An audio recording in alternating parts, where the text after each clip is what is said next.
सत्ता पे बैठने वालों को एहसास है कि 70 साल के बाद क्या वजह है। ये वही समाज है, ये वही लोग हैं जो कल तक किसी और को वोट देते थे। जब इनको सच पता चला तो ये समाज जागृत हो गया और उन्होंने सत्ताएं बदली। और मैं यकीन से कहता हूं, जितना मैं घूमता हूं, जितने लोगों से मिलता हूं, कि आज दिल्ली की गद्दी इसलिए नहीं बदली गई है कि कुछ लोगों को, कुछ संगठनों को कुछ ठेके चाहिए, कुछ पैसा कमाना है। नहीं, इस देश के गरीब से गरीब आदमी ने, जिसको यह भी नहीं पता था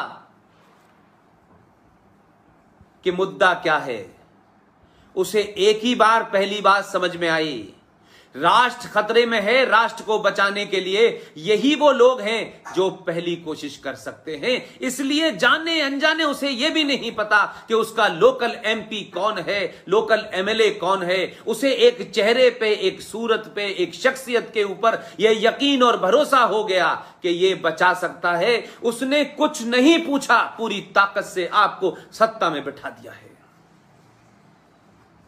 इसलिए मैं ये मानता हूं कि सत्ताएं आएंगी जाएंगी, लेकिन जब हम अपने पुरुषार्थ को भूलने लगते हैं, जब हम इन बातों को भूल जाते हैं कि आखिर हम कौन थे, कहां से आए थे, तो फिर याद रखिएगा कि ऐसी कौमों को फिर कभी मौका नहीं मिलता। पंजाब के युवा मेरे मित्रों, अखिल भारतीय विद्यार्थी परिषद के तमाम मेरे साथियों, मैं बार बार कहता हूं कि आप उस दौर में आए हैं जब आपके पास अपनी बात कहने की ताकत है, फ्री में है, बहुत पैसा नहीं है, ना के बराबर पैसा लगता है। अपने मन के अंदर जो छुपा रखा है सालों से, जो घुटन है अपने अंदर के मन की, जिसे कोई सुनता नहीं था, जिसे कोई छापता नहीं था, जिसे कोई दिखाता नहीं था, क्योंकि इस देश का मीडिया, इस देश का कम्युनिकेशन भी एक तरफा नैरेटिव क्रिएट करता था। इसलिए आपके मन में राष्ट्र के प्रति बहुत कुछ करने की जो तमन्ना थी, जो उत्साह था, आज आपके हाथ में वो ताकत है। अपनी मर्जी से फील्ड चुनिए। कैरियर तो हमने हजारों साल से लोगों के देखे हैं, बड़े बड़े कैरियर बनाने वाले लोग हैं, वो कैरियर बना के चले जाते हैं। लेकिन जो सच में इस देश का कैरियर को ढो रहे हैं, देश उन्हीं से चल रहा है। कैरियर की चिंता मत कीजिए, बड़े बड़े लोग कैरियर बना के वापस लौट आए हैं। कर्नल RSN सिंह जैसा आदमी जो फौज में कर्नल था और रॉ के अंदर थे,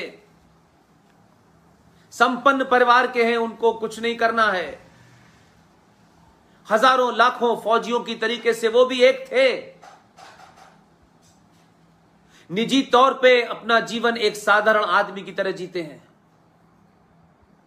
लेकिन आज इस देश के सामने आने वाली चुनौतियों को, इस देश की सीमाओं को, जिन लोगों से खतरा है, उसके बारे में जो उनकी महारत है, जो एक्सपर्टीज है, वो बहुत कम लोगों की है। ये जो नकली लोग टेलीविजन पे बैठ जाते हैं, अरमा वर्मा टाइप के, ये जो चोपड़ा टाइप के लोग बैठ जाते हैं, ये प्रोफेशनल लोग हैं। ये इनका धंधा है टेलीविजन पे आकर के बैठना, और 2-4 हजार रुपए मिलते हैं वो ले जाते हैं।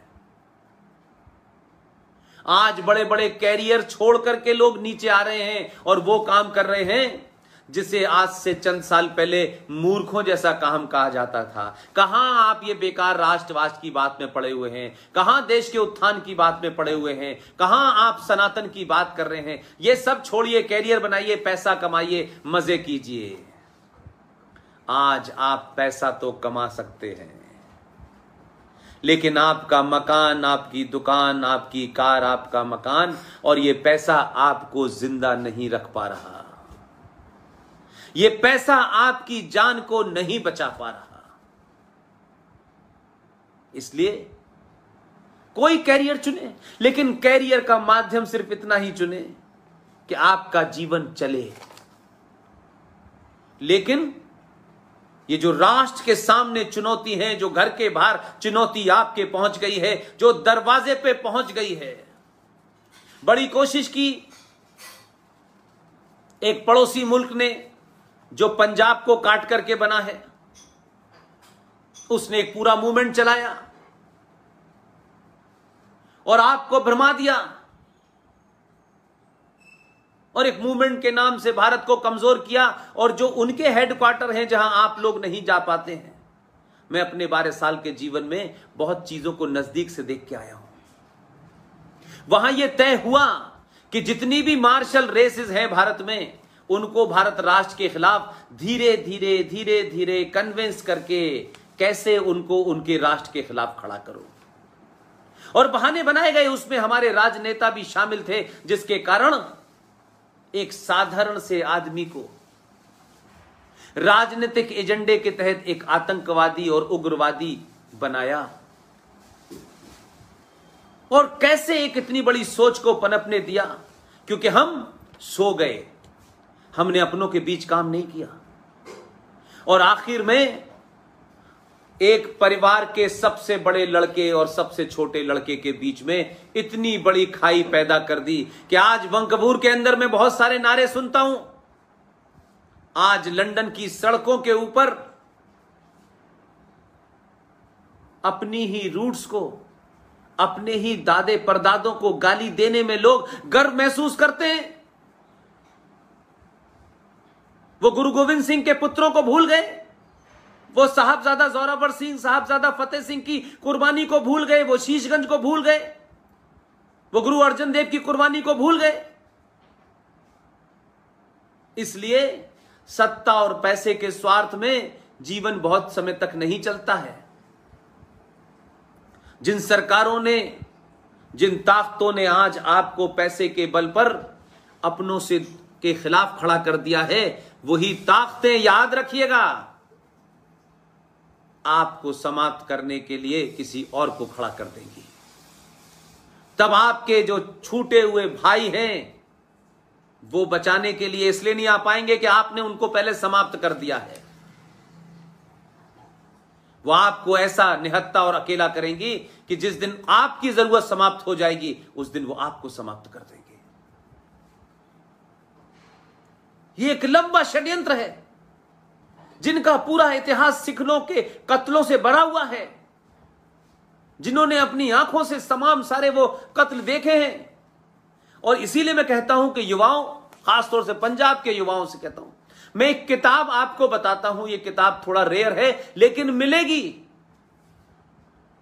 हमारे पुरखों ने लिखी है, हमारे बाप दादाओं ने लिखी है।